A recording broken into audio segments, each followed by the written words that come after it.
Ladies and gentlemen, it is official. The G Fund is now the largest fund within the TSP. And today we're going to talk about what that actually means and what that means for you as a federal employee, what you should be doing with your TSP now that this is the case, what this changes for you. Now, if you're new here, my name is Dallin Hawes.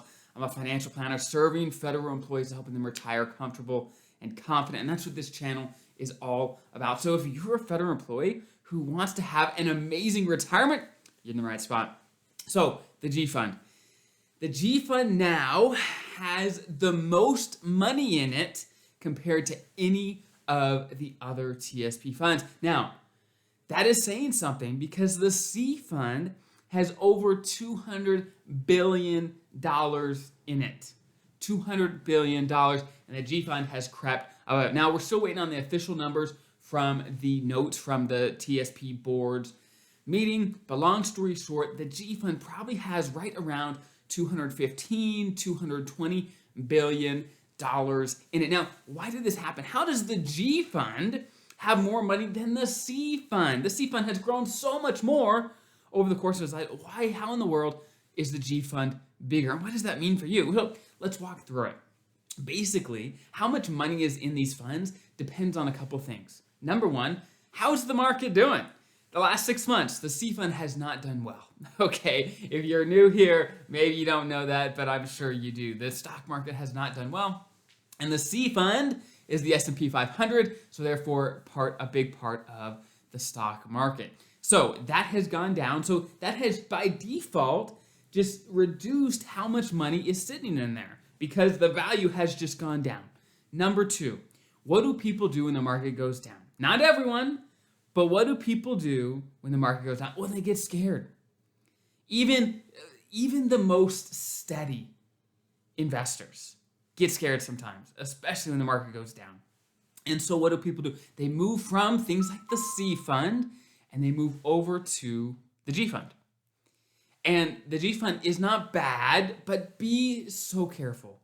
And I've talked about the TSP and what you should and shouldn't be doing right now quite a few times. And the reason I do it is because of the impact it can have on your retirement when you do things like move to the G Fund in times like this. Now, let me walk you through an example. Let's say instead of being a TSP investor, let's say you're a real estate investor. Let's just change the story just a second, just a smidge. Let's say you're a real estate investor. Let's say you have $500,000 to invest. And with that, you normally can buy 8 houses.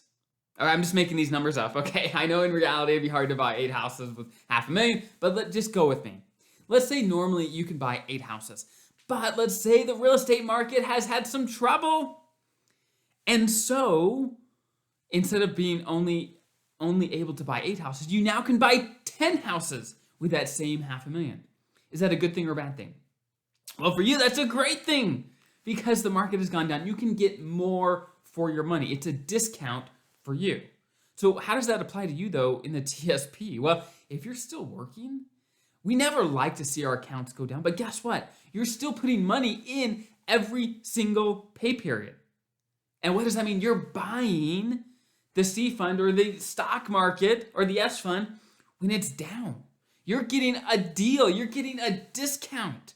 That's amazing. That's amazing. So why, though, is it so detrimental to move to the G Fund at times like this? Well, again, that's like saying, I'm going to wait until I can get the worst possible price for this thing I own, and then I'm going to sell it. It's like, no, we don't want to do that. We don't want to do that. What we want to do is have a strategy for while you're working and in retirement so that you don't have to sell when the market's down. Because we know it's just part of the market cycle that it goes up and it goes down. We know that. But we also know that if we're 100% G Fund, well, in the short term, it feels so good. It feels so safe. In the short term, it works fine. But over the long term, the G Fund gets punished by inflation. Absolutely punished. Because the G Fund, while it is guaranteed not to lose any money, it's also guaranteed for you not to earn anything after inflation.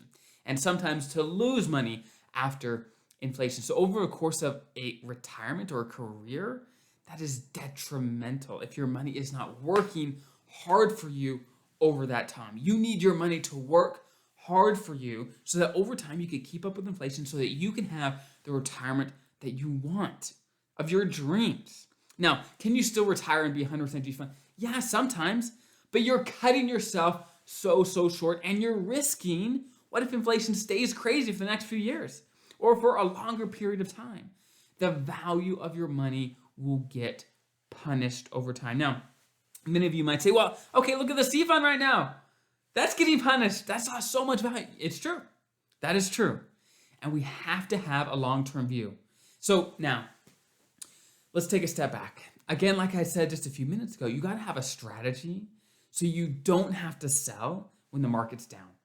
So that when the market does go down by 20%, that you don't have to realize those gains, because it doesn't count until you sell. It doesn't count until you move to the G fund. Once you move or you take money out, that is when you lock your losses in. That's when it happens. If you don't sell, it doesn't exist yet. So that's why you have to have a strategy to buy low and sell high for the rest of your life, even in retirement. Now, I've talked about this strategy a number of times. I can actually link it below. It's called the bucket strategy, where it allows you to do two things.